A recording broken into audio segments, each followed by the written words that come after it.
What's most important to you when it comes to choosing your financial advisor? Someone who's aligned with your biblical values. How about someone who will take the time to explain your options?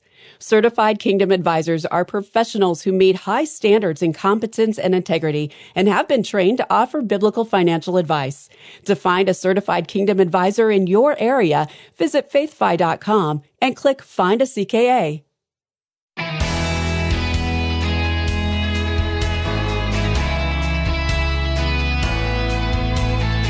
Do not be unequally yoked with unbelievers. For what partnership has righteousness with lawlessness? Or what fellowship has light with darkness? 2 Corinthians 6:14. Hi, I'm Rob West. That warning from the Apostle Paul is usually interpreted to mean that you shouldn't marry outside the faith. But does it apply to other relationships just as much? Ron Blue joins us today with his practical and spiritual insights about partnerships. And then it's on to your calls at 800-525-7000. That's 800-525-7000. This is Faith and Finance, biblical wisdom for your financial decisions. Well, we can always say class is in session when Ron Blue joins us. Ron's the co-founder of Kingdom Advisors, a much in-demand author and speaker and a personal mentor of mine. Ron, great to have you back. It's always a pleasure, Rob. Good to be with you. Rod, let's dive into this passage. Paul wasn't just talking about marriage in that particular passage, was he? No, talking about partnerships.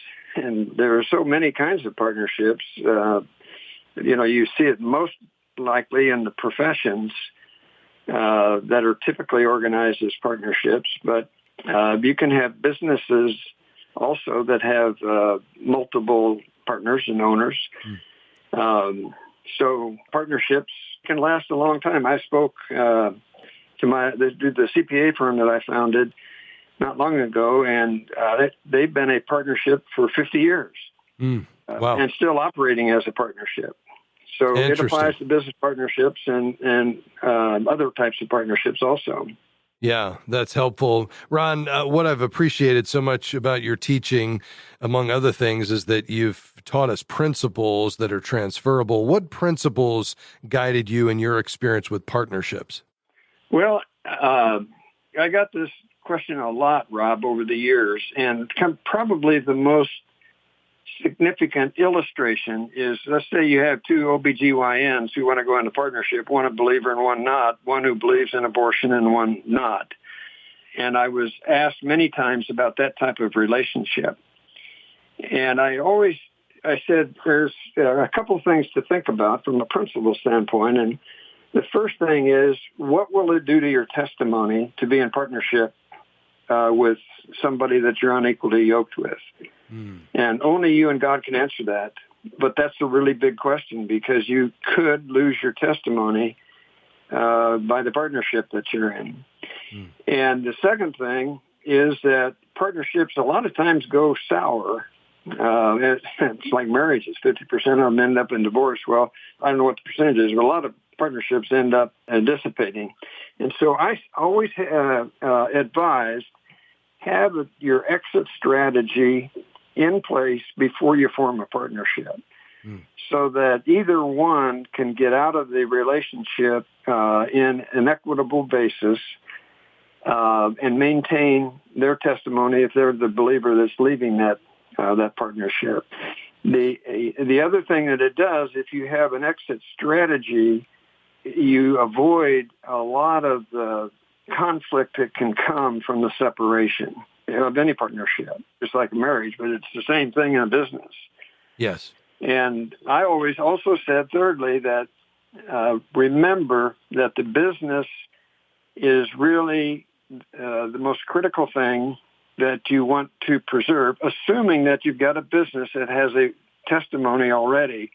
You want the testimony to live beyond the relationship. This financial planning firm that I had started, that was a partnership, and I left after 23 years. But nobody left with me because they were committed to the mission. Yes. And that's what you really want to see happen. And you also want to see that the exit strategy makes sense economically to everybody. so that you don't find yourself in conflict and over the terms of the exit strategy. So those are just three principles that I used to talk about with people when I've been asked those questions.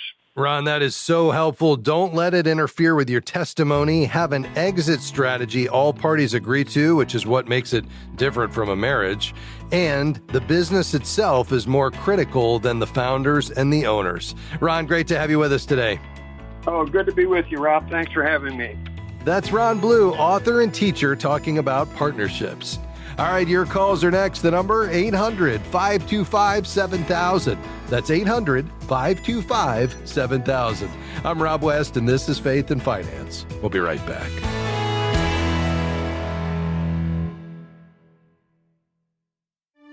Are you looking for a financial professional who aligns with your biblical values? Certified Kingdom Advisors are trusted financial, legal, or accounting professionals who have completed a rigorous certification program to ensure they provide biblically wise financial advice as part of their practice.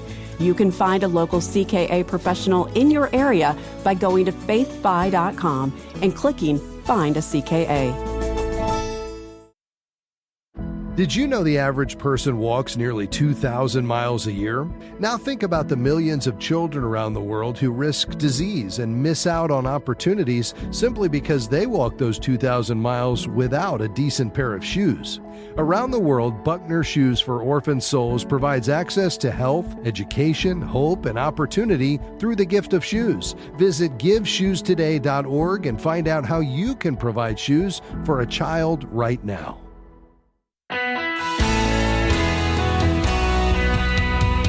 Great to have you with us today on Faith and Finance. I'm Rob West. We're taking your calls and questions today on anything financial. The number to call is 800-525-7000. That's 800-525-7000. We've got some lines open today, and we'd love to dive into whatever you're considering in your financial life today. Give us a call. Let's begin today in Tennessee. Jane, you'll be our first caller. Go right ahead. Hi, thank you for taking my call. Sure. My husband lived in Georgia for 19 years at a residence down there. We recently married in September of 2022. He has lived in Tennessee since. His plan is to sell the property in Georgia and pay off the remainder of the house here, which is about $58,000, to put a substantial amount more into some improvements here as well. And the remainder he was looking at possibly putting into a retirement. We're looking to see how we can avoid paying as much capital gains as possible, whether there's a time limit from when he moved here that he needs to get that property sold in Georgia, and then is there a time limit to invest the money that he would make off of that sale here? No. And so are you wondering about capital gains on the property? Yes. Okay. Yeah. So the rule on that is if you take the date of the sale and go back 5 years from the date of the sale, as long as he lived in that, if he's the one on the deed, 2 out of the last 5 years, so 5 years back from the date of the sale, any 2 years of that period, then he would qualify for that capital gains exclusion of, as a married filing as a single person, up to $250,000, married filing joint up to $500,000 in gain, that would not be subject to capital gains tax. And then anything beyond that would be, and that's based on his taxable income, as to which bracket he would fall in. If the gain, not the selling price, but the gain is less than that 500 or 200, depending on whether he's joint or single filer, then there is no capital gain. And it doesn't matter what he does with the money after the sale. That has nothing to do with it. Oh, okay. Okay. So and there's no time limit. If he did fall into having a capital gain, is there a time limit that he has on any of that to invest it somewhere? And could he possibly, if there's a capital gain, invest the money into a retirement account, or does that still come back against No, yeah. So the capital gains, what he does with it, the only time that it matters what happens after the sale is if he's doing a 1031 exchange where he's taking it out of an investment property and putting it into another investment property. And so you can essentially push the gain down to a future sale by keeping it invested in a similar type property. And you've got a window of time. You got 45 days to identify the property and 180 days to close on it.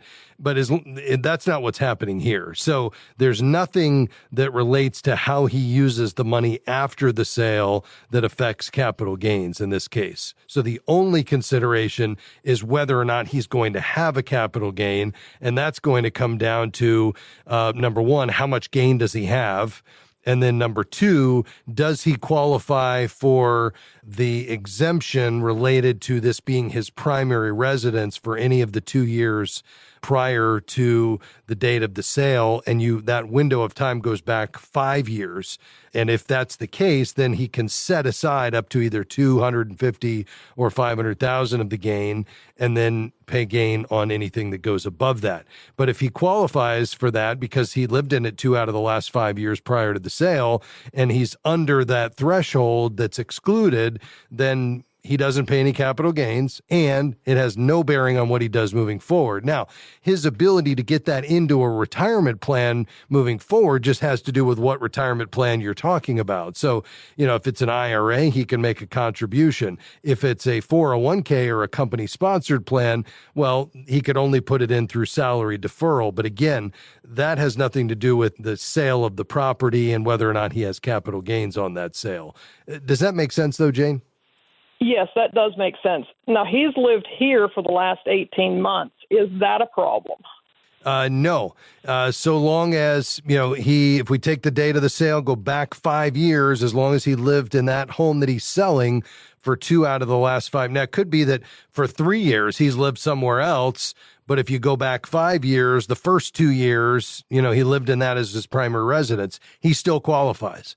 So, he's got a 5-year window from the date of the sale looking back, and he just has to be able to say, I lived in that home for 2 out of these 5 years, regardless of what he's done the last 12, 18, or 24 months, if that makes sense. Okay, that's good. Thank you very much. I appreciate that. Okay, you're very welcome. Hey, all the best to you, and we appreciate your call today. To St. Charles. Hi, Debbie. Go ahead. Hi, real fast. Thank you so much. People are talking about having cash at home now, and I wonder, about how much would you advise, and then also how much would you advise, if any, in your safe deposit box is cash?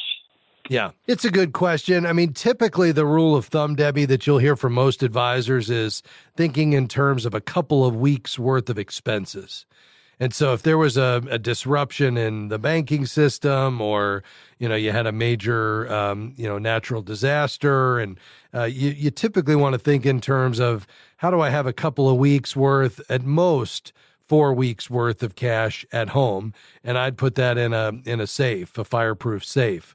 In terms of a safe deposit box, I don't think there's really any need to have anything there. You may want to have important documents there if you don't want to keep it at home in a fireproof safe. But in terms of cash, I wouldn't keep cash in a safe deposit box. I'd have your at-home cash, and then I'd have your 3 to 6 months emergency fund in the bank that you could access online, through an ATM or something like that.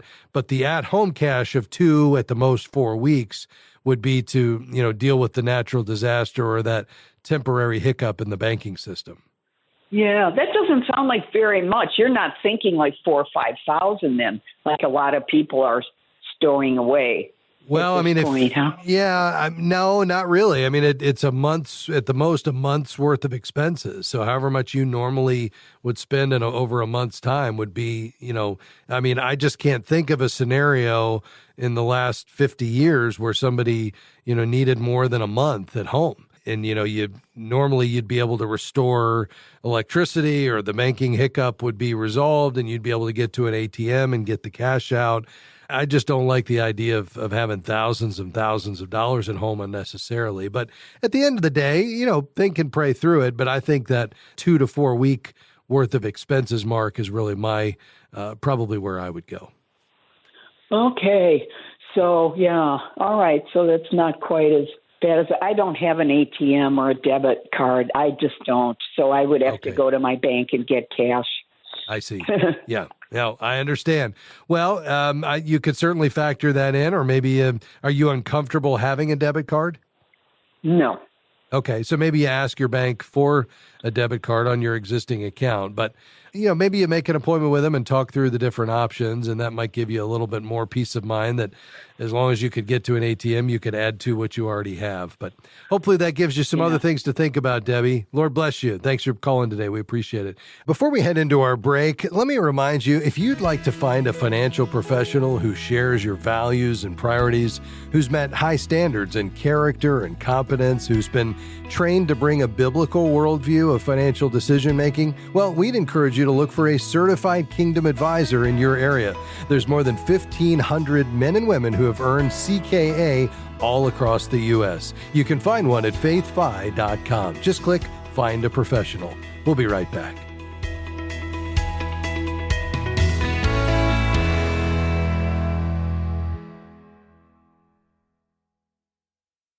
As a faithful listener of the Faith and Finance program, you know that there is life-changing financial wisdom in God's Word to meet all your needs. More than anything, FaithFi is here to help you and millions of others see God as your ultimate treasure.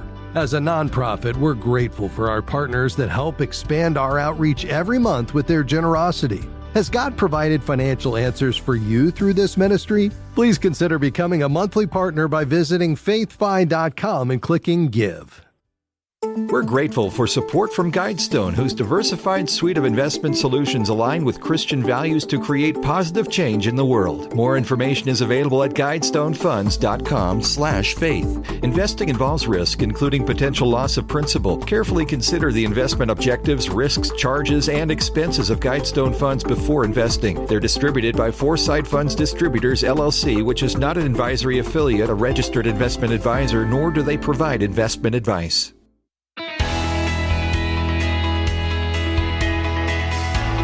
Great to have you with us today on Faith and Finance. We got a few lines open today. We're ready for you. You can call right now, 800-525-7000.